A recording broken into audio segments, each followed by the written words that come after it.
सभी मित्रों का हार्दिक स्वागत समादर है। बहुत दिनों के बाद हम सब मिल रहे हैं और इसका हमें बड़ा ही अच्छा नहीं लग रहा है, क्योंकि आपसे हमारी मुलाकात काफ़ी दिनों बाद हो रही है। कई कारण हैं। एक कारण तो यह है कि अध्यात्म विश्व विज्ञान यूट्यूब चैनल, इसका जो प्रेक्षक वर्ग है, जो दर्शक और जो अभ्यासक वर्ग है, वो इतना बढ़ गया और उनके आग्रह इतने बढ़ गए कि हम अध्यात्म विश्व विज्ञान यूट्यूब चैनल पर ही बिजी हो गए, ऑक्युपाई हो गए।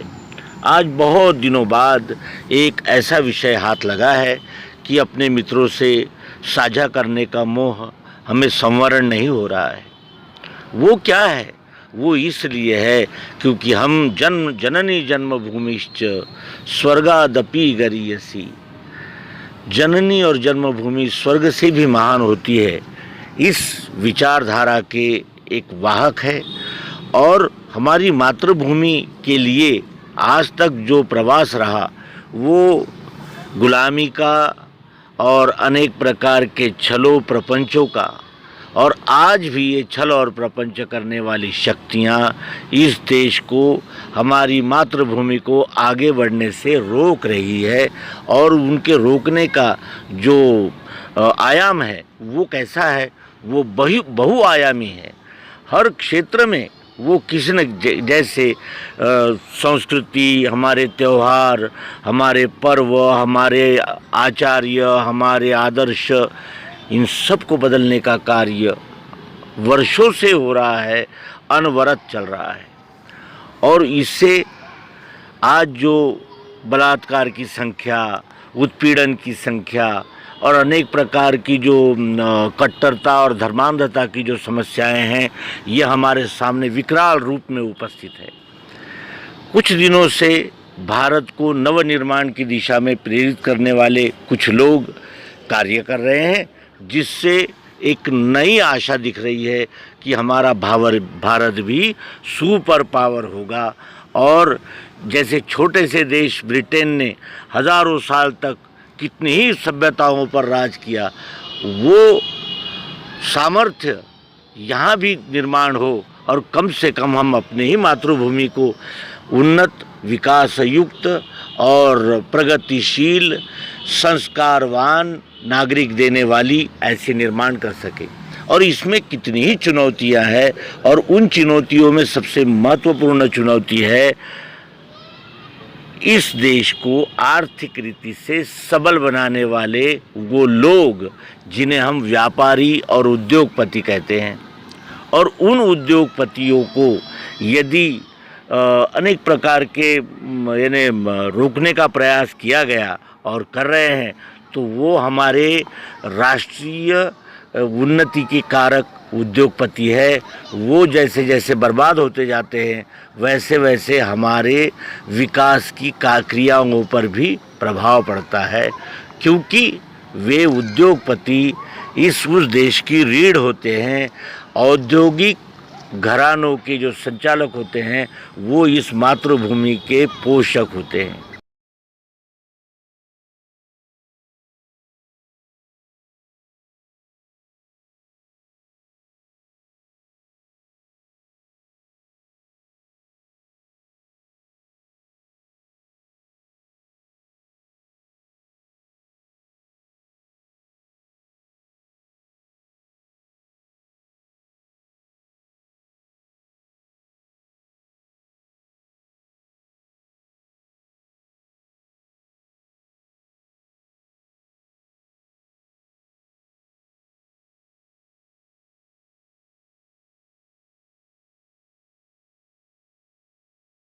अमेरिका पिछले 100 सालों से सुपर पावर है।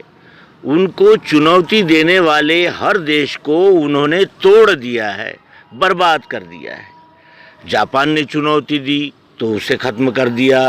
यूएसएसआर ने चुनौती दी तो 17 टुकड़े कर दिए। इराक ने सर उठाया तो बर्बाद कर दिया। आजकल चाइना की बारी है पिछले 100 सालों से दुनिया के टॉप 10 उद्योगपतियों में अमेरिका के उद्योगपतियों का दबदबा रहा है। टॉप 10 में से 8-9 सिर्फ अमेरिकी उद्योगपति ही होते हैं और दूर दूर तक कोई नहीं होता। चीन के जैक मा ने तीसरा स्थान हासिल किया तो उनके खिलाफ लॉबिंग शुरू हुई और उनको भागना पड़ा। अमेरिका की ताकत उनका उद्योग है, वो टेक्नोलॉजी और बिजनेस के सुपर दम पर पूरी दुनिया को अपने काबू में रखता है। अगर कोई भी देश अथवा उद्योगपति उनको टक्कर या चुनौती देगा तो वो अरबों रुपए खर्च करके उनको बर्बाद कर देगा। पिछले 5 सालों में भारतीय उद्योगपति अडानी ऊंची उड़ान भर रहा था। पिछले साल वो दुनिया का दूसरा सबसे बड़ा उद्योगपति बन गया था। अगर यही रफ्तार रहती तो 2024 में दुनिया का सबसे बड़ा उद्योगपति बन जाता और दुनिया भारत की ओर देखते रहती। लेकिन दुनिया भारत की ओर कब देखती? जब हमारा एक उद्योगपति आर्थिक दृष्टि से, विकासात्मक दृष्टि से सबसे आगे होता अन्य के मुकाबले। और भारत मेक इन इंडिया का अभियान चला रहा है। भारत बहुत बड़ा बाजार है। अगर भारत आने वाले 20 वर्षों में आत्मनिर्भर बन जाता है तो अमेरिका, यूरोप, चीन, अरब वर्ल्ड को भारी नुकसान उठाना पड़ेगा। डॉलर के मुकाबले भारतीय रुपया मजबूत होता जाएगा। भारत में भी लॉबिंग शुरू हो चुकी है। हर देश में पप्पुओं की कमी नहीं होती। मीडिया को भी खरीदा जा सकता है। यूट्यूब, फेसबुक, गूगल, ट्विटर, ये सारे प्लेटफॉर्म अमेरिका के हैं और वो जब चाहे किसी के भी खिलाफ अभियान चला सकता है। भारत में मूर्खों, पप्पुओं, जयचंदों और गद्दारों की कमी तो कभी थी नहीं और ना भी है। चीन में ये सब आसान नहीं है। वहाँ लोकतंत्र नहीं है। वहाँ प्रोपेगंडा, झूठ फैलाना इतना आसान नहीं है। चीन खुद भारत को आगे बढ़ने से रोक रहा है। आने वाले समय में भारत के लिए बहुत बड़ी बड़ी चुनौतियां रहेगी और बहुत ज़्यादा प्रमाण में रहेगी। अफगानिस्तान में रशिया के खिलाफ तालिबान जैसे संगठनों को खड़ा करने में अमेरिका ने अरबों खरबों डॉलर खर्च किया था। भारत को अस्थिर करना हो तो और भी आसान है। यहाँ देशद्रोही और गद्दारों की तो कोई कमी है ही नहीं। यहाँ के कुछ नेताओं के बयान हम देखते हैं तो वो खुल्लम खुल्ला विदेशी एजेंटों की तरह काम कर रहे हैं। जज बिकते हैं, मीडिया बिकती है, नेता बिकाऊ है। सेटिंग का ज़माना चल रहा है। जब तक भारत की जनता समझदार और चालाक नहीं बनती तब तक भारत सुपर पावर भी नहीं बन सकता। भारत बहुत बड़ा बाजार है।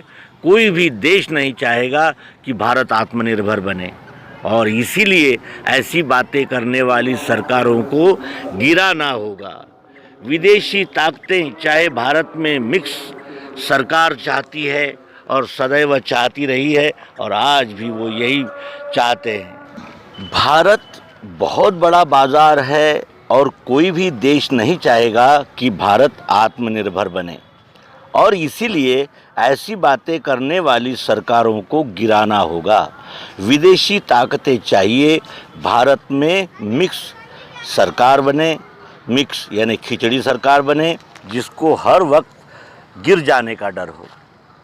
और भ्रष्टाचार वाली सरकार रहेगी तो अपने हिसाब से चलेगी और हर अपने हिसाब से नीतियाँ बनाएंगे। हम कानून और नियम बनवा सकते हैं। भारत में बिजनेस ज़रूरी शर्तों पर व्यापार करना आसान होगा।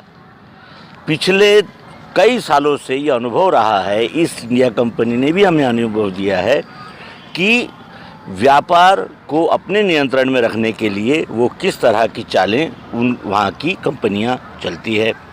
और पिछले 10 सालों से भारत में स्थिर और मजबूत सरकार है। तो परेशानी तो हो रही है।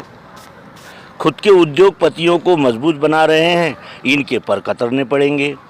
कोई भी देश की ताकत होती है उनके उद्योगपति जो अपने देश के हुनर और चीज़ों को विदेशों में मार्केटिंग करता है और अधिक से अधिक रोजगारों को पैदा करने में सहयोगी होता है। सरकार का काम है उनके हितों की रक्षा करना। अगर आज अडानी, अंबानी और टाटा महिंद्रा दुनिया को चुनौती दे रहे हैं तो उनकी बर्बादी का जश्न मनाने वाले अपने देश के गद्दार क्या विदेशी एजेंट नहीं हैं? इन्हें हमें पहचानना होगा। ये वही जयचंद है जिन्होंने भारत को हजारों वर्ष की गुलामी की खाई में लौट दिया था। मीडिया तो मजबूर है, बिकाऊ है, वो तो दुकानें सजाए बैठे हैं।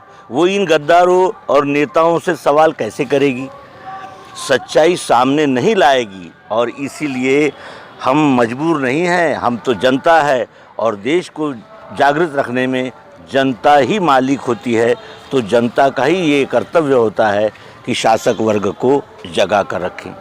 तो मित्रों, ये आलेख अपने मित्रों के लिए, और ये आलेख एक प्रश्न भी निर्माण करता है कि क्या हम अपने देश की आर्थिक ऊर्जा को इस प्रकार बर्बाद होने देंगे या उसे और सुदृढ़, विशेष और समृद्ध बनाएंगे। धन्यवाद। जय हिंद।